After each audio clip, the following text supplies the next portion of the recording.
Good morning students, myself Ramjit Yadav.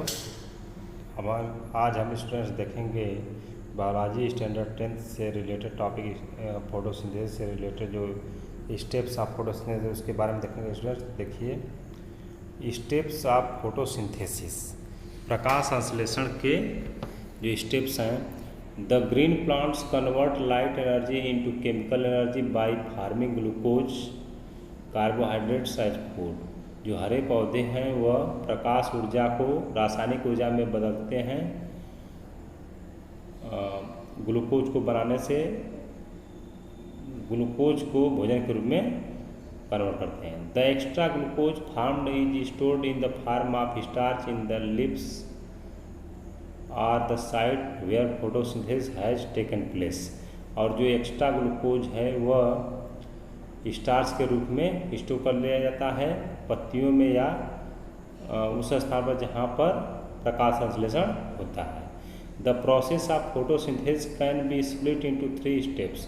और प्रकाश संश्लेषण की प्रक्रिया जो है उसको 3 भागों में बांट सकते हैं। दीज स्टेप्स आर, ये सब स्टेप्स क्या हैं? फर्स्ट है absorption of light energy by chlorophyll. पहला स्टेप क्या है कि क्लोरोफिल के द्वारा प्रकाश ऊर्जा का अवशोषण। दूसरा है conversion of light energy to chemical energy and splitting of water molecules into hydrogen and oxygen ions. और जो सेकंड बी स्टेप है स्टूडेंट्स, वह क्या है कि प्रकाश एनर्जी का से रासायनिक ऊर्जा में बदलना और वाटर के अणुओं का, जल के अणुओं का टूटना हाइड्रोजन और ऑक्सीजन आयंस में। थर्ड स्टेप क्या है? Reduction of carbon dioxide to carbohydrates. और कार्बन डाइऑक्साइड से कार्बोहाइड्रेट का बनना रिड्यूस होकर। ओके स्टूडेंट्स, आगे हो गया द स्टेप्स मे और may not occur one after the other instantly.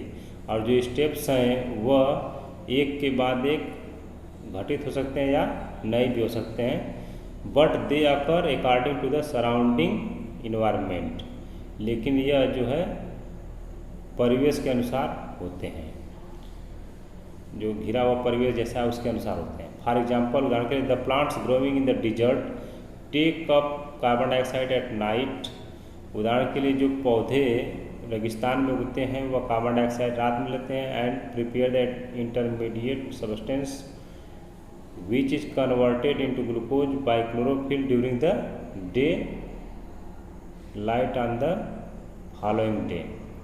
और जो इंटरमीडिएट पदार्थ है, मध्यस्थ पदार्थ है, वह ग्लूकोज में बदलता है क्लोरोफिल के द्वारा दिन के समय, दिन के प्रकाश के समय और उसके बाद वाले दिन में। Okay students, we can conclude that to carry out the process of photosynthesis by a green plant, water and carbon dioxide are required along with sunlight। हम गणना कर सकते हैं कि जो प्रकाश संश्लेषण प्रक्रिया है एक हरे पौधे के द्वारा, उसे जल, कार्बन डाइऑक्साइड और रिक्वायर्ड अमाउंट का जो सूर्य का प्रकाश में मिलता है कि नहीं। अब आप आगे देख लीजिए the conditions required for photosynthesis. प्रकाश संश्लेषण के लिए जो शर्तें क्या हैं, आवश्यक शर्तें क्या हैं स्टूडेंट्स, उसको देखिए। The necessary conditions or requirements for photosynthesis or autotrophic nutrition are.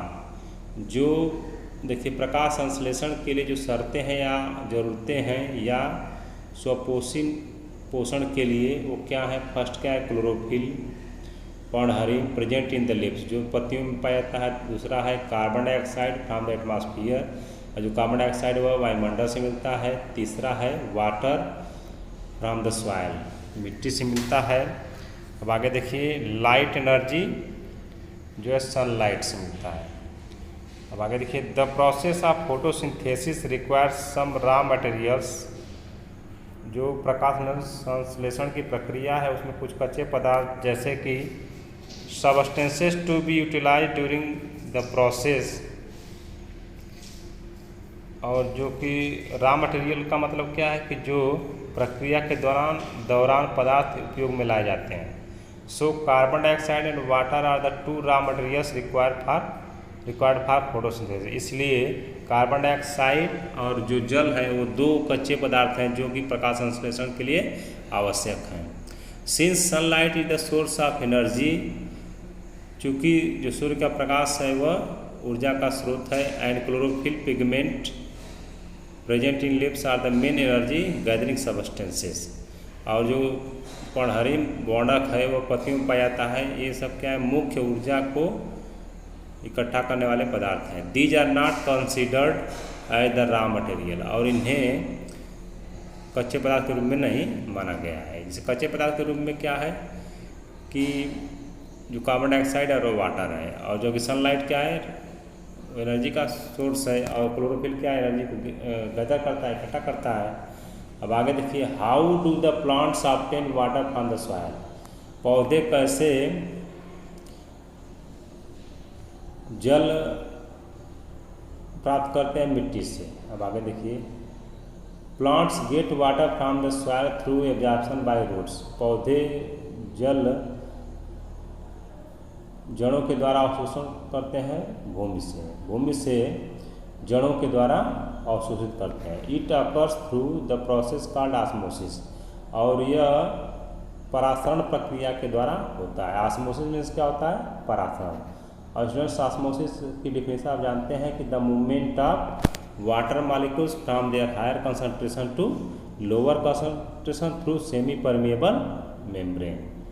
और जो जल के अणुओं का उसके उच्च सांद्रण से निम्न सांद्रण की तरफ गति करना अर्धपारगम्य झिल्ली के द्वारा क्या कहलाता है, ऑस्मोसिस कहलाता है या परासरण. तो देख लीजिए स्टूडेंट्स, यहाँ डायग्राम ए में देख लीजिए, entry of H2 and CO2 है.